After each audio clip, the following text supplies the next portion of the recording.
بسم اللہ الرحمن الرحیم۔ السلام علیکم ناظرین، پروگرام خبر کی خبر کے ساتھ میں ہوں آپ کا میزبان ڈاکٹر بلند اقبال۔ ناظرین، پروگرام میں سب سے پہلے بات کریں گے دبئی لیکس کے حوالے سے۔ ایک دبئی لیکس جو کہ کچھ صحافی اور کچھ میڈیا ہاؤسز جن کی کاوشوں سے کچھ نام سامنے آئے اور یہ کہا گیا کہ جی تقریباً 12 ارب ڈالر کے جو اثاثے ہیں وہ پاکستانیوں کے دبئی میں موجود ہیں۔ کچھ ناموں کی اشاعت بھی کی گئی اور اس کے بعد جب مختلف لوگوں نے اس پہ بیانات دیے تو ایک نکتہ چینی اس پہ یہ کی گئی کہ یہ ٹارگیٹڈ لیکس ہیں، یعنی کچھ خاص لوگوں کے جو نگراں حکومت میں رہے ہیں یا اس وقت حکومت میں ہیں ان کے نام شامل ضرور کیے گئے ہیں، لیکن بہت سے اور بھی ایسے لوگ جو کہ اس وقت ریٹائرڈ ہیں یا کچھ حاضر سروس میں ان کے بھی نام آئے ہیں، لیکن اور بہت سے لوگ جن کے نام اس میں آ سکتے تھے ان کو شاید اس میں شامل نہیں کیا گیا۔ یا یہ بھی کوئی اس قسم کی لیکس ہیں جس طریقے سے پاناما لیکس کے بارے میں کہا جاتا ہے، یا نواز شریف یا پاکستان مسلم لیگ نون کے لوگ کہتے ہیں کہ جی ایک پلاننگ کے تحت جو ہے یہ پاناما لیکس کو لایا گیا تھا، اس کا ایک مقصد تھا، وہ مقاصد حاصل کیے گئے اور اس کے بعد کسی اور شخص کو لایا گیا۔ تو اب یہ سوچا جا رہا ہے کہ کیا یہ دبئی لیکس جو ہیں یہ بھی کیا کوئی اس کا جو نتائج ہیں وہ یہی نکلیں گے کہ کچھ لوگ جو ہیں وہ حکومت سے ہٹائے جائیں گے، یا کوئی ایسے لوگ جو اس وقت حکومت میں نہیں آ سکے ان کو لے کے آیا جائے گا، کیا کیا جائے گا، اس پہ بات ہوگی۔ یہ بھی بات کی جا رہی ہے کہ جی یہ جو لیکس ہیں اس کے حوالے سے کچھ لوگوں نے کہا کہ جی جن کے نام آئے ہیں اگر وہ یہ بات ثابت کرنے میں کامیاب ہو گئے کہ انہوں نے ٹیکس ریٹرن میں یہ تمام چیزیں جو ہیں ڈکلیئر کی ہوئی تھیں تو پھر وہ قانونی چارہ جوئی بھی کریں گے۔ اس لیے کہ سوال یہ پیدا ہوتا ہے کہ کیا الیکشن کمیشن میں جو گوشوارے جمع کیے گئے ان میں ان اثاثوں کا ذکر کیا گیا تھا، کیا اپنی ویلتھ ڈکلیئر کی گئی تھی؟ خاص طور پہ اس وقت کے جو وزیر داخلہ ہیں محسن نقوی صاحب، انہوں نے کل کلیریفیکیشن بھی دی کہ جی یہ جو تمام چیزیں ہیں، پہلے انہوں نے کہا کہ یہ ڈکلیئرڈ ہیں، پھر ان کی اہلیہ کی طرف سے ایک کلیریفیکیشن آئی کہ جی یہ کیونکہ ابھی سودے ہوئے تھے اس لیے یہ اس سال کے ریٹرنز میں یہ چیزیں ڈکلیئر کرنی تھیں۔ بہرحال یہ ایک طویل بحث ہے کہ آیا یہ جو لیکس ہیں اس کا کیا اثرات پاکستانی سیاست پہ مرتب ہوں گے۔ دوسری جانب آپ کو یہ بتائیں کہ آج جمعیت علماء اسلام فضل الرحمان گروپ کے سربراہ مولانا فضل الرحمان نے پریس کانفرنس کی اور الیکشن کے حوالے سے انہوں نے کہا کہ ہمارا دو ٹوک موقف ہے کہ الیکشن میں جو ہے وہ دھاندلی ہوئی ہے اور جو حکومت ہے وہ کمزور ہے، وہ کارکردگی دکھانے سے قاصر ہے، جس کا سبب یہ بھی ہے کہ جو پاکستان پیپلز پارٹی ہے وہ حکومت کا حصہ نہیں ہے، اور اگر پاکستان پیپلز پارٹی کو مشکلات کا سامنا کرنا پڑتا ہے یا حکومت سے الگ ہوتی ہے تو پھر حکومت چلنا بہت مشکل ہو جائے گی۔ اسی حوالے سے ہم بات کریں گے۔ اس وقت ہمارے ساتھ موجود ہیں، آن لائن ہمیں جوائن کیا ہے، رہنما ہیں جمعیت علماء اسلام فضل الرحمان گروپ کے قاری عثمان صاحب۔ السلام علیکم۔ وعلیکم السلام ورحمۃ اللہ وبرکاتہ۔ قاری صاحب بہت بہت شکریہ پروگرام کے لیے، آپ نے وقت نکالا ہے۔ سر ماشاء اللہ ڈاکٹر صاحب خیریت سے ہیں آپ؟ جی اللہ کا کرم سر آج پریس کانفرنس ہوئی اور مولانا فضل الرحمان صاحب جو آج کل بڑی شعلہ بیانی کرتے ہیں اور جس طریقے سے تنقید کا نشانہ بناتے ہیں، ایک دفعہ پھر انہوں نے حکومت کو تنقید کا نشانہ بنایا۔ سر کیا کہتے ہیں؟ حکومت تو دیکھیں اس وقت بظاہر ایسا لگ رہا ہے کہ اب IMF سے ڈیلز اور نئے قرضے اور تمام چیزوں کے بعد کہ کچھ حکومت اسٹیبل ہوتی جا رہی ہے، کیا کہیں گے آپ؟ بسم اللہ الرحمن الرحیم، بہت بہت شکریہ جی۔ اصل میں پہلی بات تو یہ ہے کہ مولانا فضل الرحمان صاحب نے جو کچھ فرمایا ہے، ظاہر ہے وہ میرے قائد ہیں، میری پارٹی کے سربراہ ہیں، میں ان کا کارکن ہوں، تو انہوں نے جو کچھ فرمایا ہے اس پہ تو بھلا میں تو سوائے آمنا وسلمنا کے اور تو کوئی بات ہی نہیں ہے جی، اور نہ کوئی، اور یہ حقیقت ہے جو کچھ انہوں نے فرمایا ہے وہ بالکل اس طرح ہے کہ جس طرح آپ سورج کو دیکھیں اس میں کوئی وہ نہیں ہے، یہ ایک حقیقت ہے کہ سورج ہے اور اپنے وقت پہ آتا ہے اور چلتا ہے۔ تو رہا مسئلہ موجودہ حکومت یا پھر انتخابات کا، تو انتخابات ہم چلیں فرض کریں 2 منٹ کے لیے، ہم کچھ نہیں کہتے، ہم آپ سے پوچھتے ہیں، آپ اس شہر میں کے باسی ہیں، شہر میں آپ رہ رہے ہیں کا زمانے ہاتھ سے روز اول سے، بلکہ آپ نے 2024 کے انتخابات کی طرح کوئی اس سے پہلے انتخابات دیکھے ہیں؟ سر دیکھیں، اگر سچی بات پوچھیں تو کراچی میں تو 2018 میں بھی کچھ اسی قسم کے نتائج سامنے آئے تھے اور ایسے ہی ہوا تھا۔ اب اصل نتائج کیا تھے، جو نتائج ڈکلیئر کیے گئے تھے وہ کیا تھے، یہ تو ایک طویل بحث ہے. لیکن پاکستان میں میرے خیال میں سر، پاکستان میں میرے خیال میں الیکشن ہوتے ہی اس طرح ہیں سر. ہم بالکل، میں نے اسی لیے آپ سے کہا کہ اس میں 2018 بھی آ گیا، اس سے پہلے 13 بھی آ گیا، 8 بھی آ گیا سر. 88 کے بعد سے جو میں نے جتنے الیکشن دیکھے ہیں 88 سے، تو آپ یہی ایسے الیکشن دیکھتے آ رہے ہیں. ان حالات میں جو الیکشن ہوئے کہ انہوں نے تمام پچھلی دھاندلیوں کو تو بات کر کے رکھ دیا، ان کے ریکارڈ توڑ دیے، اور اس وقت جو ہوا وہ الیکشن نہیں ہوا، سیدھی سادھی تقسیم ہوئی ہے کہ یہ ہم نے فلاں جماعت کو اتنے دینے، فلاں جماعت کو اتنے دینے. کراچی میں انتخابات ہم خود الیکشن میں تھے، میں خود الیکشن کا حصہ رہا، الیکشن میں کھڑا رہا، اور ہمارے اتحادی لوگ تھے ہمارے ساتھ.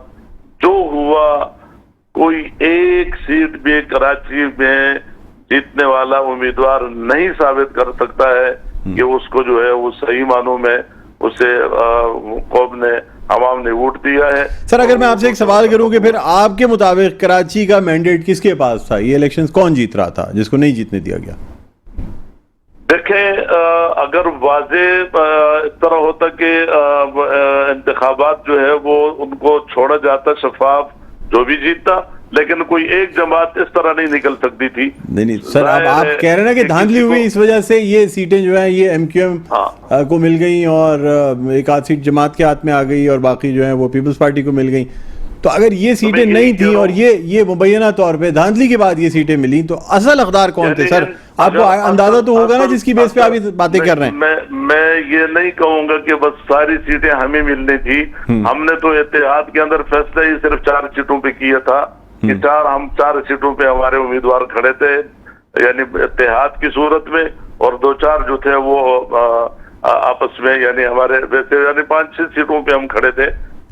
لیکن میں یہ کہتا ہوں کہ اگر یہ شفاف انتخابات ہوتے تو کسی کو 10 سیٹیں ملتی، کسی کو 5 ملتی، کسی کو 2 ملتی، کسی کو 6-7 ملتے، اس سے اوپر کسی کو نہیں ملتی. لیکن وہ جب اس طرح کرنا ہی نہیں تھا تو پھر ایک طرف کا فیصلہ تھا وہ کر دیا. سر آپ کے تو اتحادی تھے جن کو سیٹیں ملی ہیں، تو پھر مطلب مجھے تو حیرت ہے، آپ تو ان کے ساتھ آپ نے سر، آپ کے جو اتحادی تھے جن کو سیٹیں ملی ہیں باقاعدہ ایک الیکشن ایڈجسٹمنٹ کے تحت. تو میں کہتا ہوں ہمارے اتحادیوں میں سے ایک جماعت جو ہے جس کو امیدوار 900 ووٹ لیتا ہے، 975، وہ 9000 کر دیے جاتے ہیں PS 118 پہ. یہ واضح چیلنج ہے، آپ ذرا اس کو چیک کرا لیں. اسی طرح ہمارے اب کیا کون سی سیٹیں میں آپ کو بتاؤں، ایک سیٹ پر بھی صحیح الیکشن نہیں ہوا، اور صحیح ووٹنگ جو ہے وہ عوامی ووٹ سے لوگ نہیں آئے. یہ بات حقیقت ہے. اچھا قاری عثمان صاحب، اچھا بالکل میں آپ کی بات مانتا ہوں. سر میں آپ سے جاننا چاہوں گا کہ الیکشن کے بعد سے JUIF کے مطلب اس میں کچھ سافٹ کارنر نظر آتا ہے PTI کے لیے. آج بھی مولانا صاحب نے کہا کہ جی ہماری PTI سے کوئی ذاتی دشمنی نہیں ہے، جبکہ ماضی میں اگر آپ دیکھیں تو جس وقت پاکستان تحریک انصاف کی حکومت تھی اس وقت تو بانی پاکستان یعنی بانی تحریک انصاف جو ہیں وہ جس طریقے سے الزام تراشی کرتے تھے یا جو الفاظ استعمال کرتے تھے وہی بہت بڑی بات تھی. تو اب کیا وجہ ہوئی ہے کہ وہ ہمیں گالیاں دیتے تھے اور ہم دلائل کے ساتھ کہتے تھے کہ یہ یہودی ایجنٹ ہے. ہم نے آج سے وہ ایجنڈا نہیں چھوڑا. ایسی بات نہیں ہے کہ ہم اپنے ایجنڈے سے پیچھے ہٹیں، اپنے موقف سے پیچھے ہٹیں.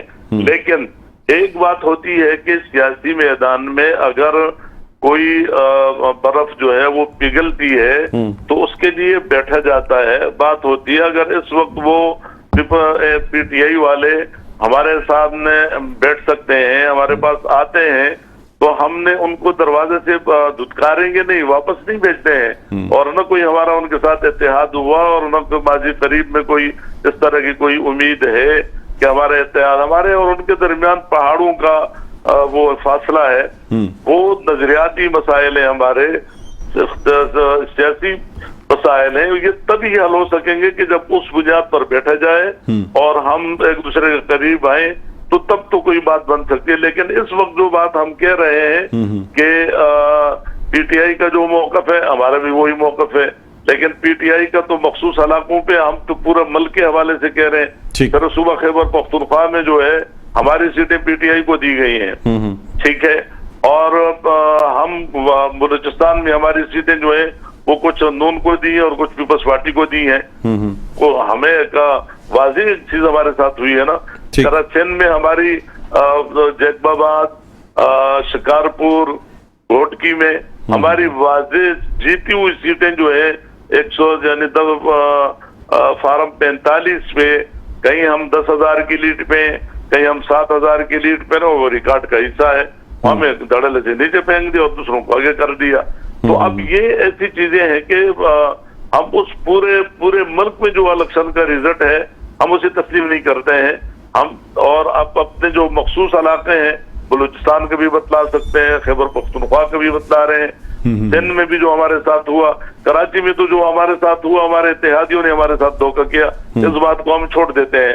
لیکن اندرون سندھ جو ہے دھوکہ کیا کیا, مجھے یہ بھی بتا دیں سر قاری عثمان صاحب, کیا آپ کو بتائے بغیر وہ بات چیت کر لی کسی سے, کوئی سیٹنگ بنا لی, کیا دھوکہ دیا یہ بتائیں. دھوکہ ہمارے ساتھ یہ کیا گیا کہ ایک باقاعدہ فارمولہ طے ہوا, اعلان ہوا کہ جن سیٹوں پہ ہمارے امیدوار ہوں گے ان سیٹوں پر ہماری اتحادی جماعتوں کے امیدوار نہیں ہوں گے, اور اس پہ عمل نہیں ہوا.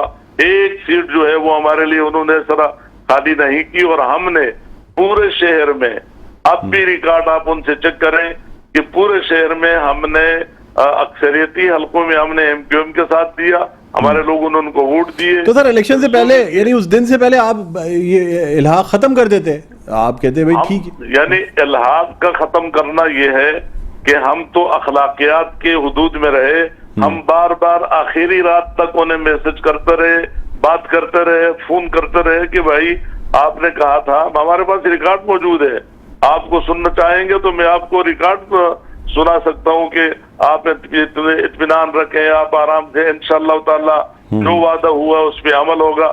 لیکن ہوا یہ کہ جب ہمیں بھی نہیں ہوگی اور خود ان کے امیدوار بھی, میں اگر 7,000 لے رہا ہوں تو ان کو امیدوار 3,000 لے رہا ہے, تو یہ اس سے کوئی فائدہ نہیں ہوا, یہ نقصان نہیں ہوا کہ ہم آپس میں تقسیم ہو گئے اور دوسرے جو ہے وہ پی ٹی آئی کو انہوں نے سیٹ دے دی.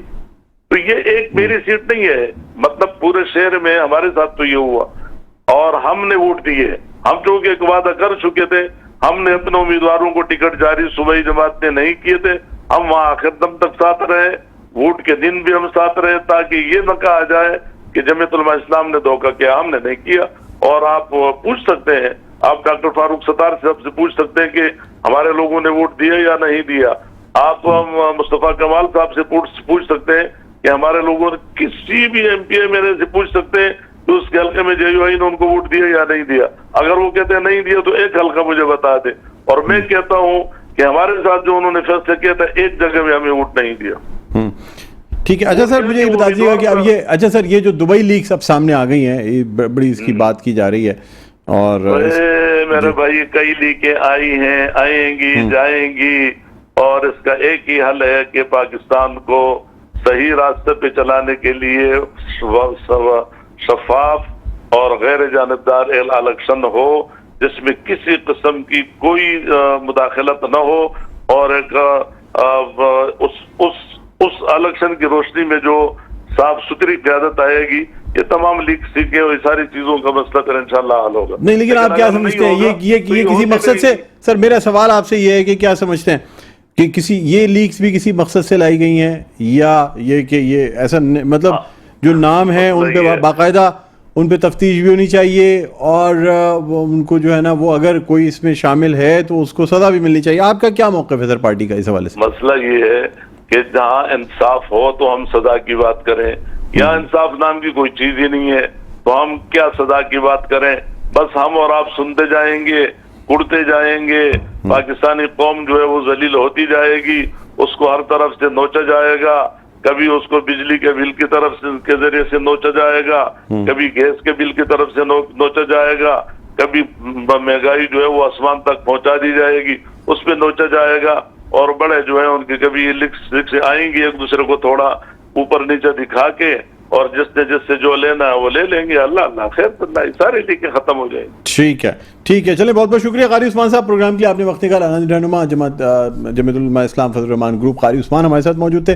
ایک وقفے کے بعد دوبارہ آپ کی خدمت میں حاضر ہوتے ہیں, کہیں نہ جائے گا, دیکھتے رہیے پروگرام خبر کی خبر.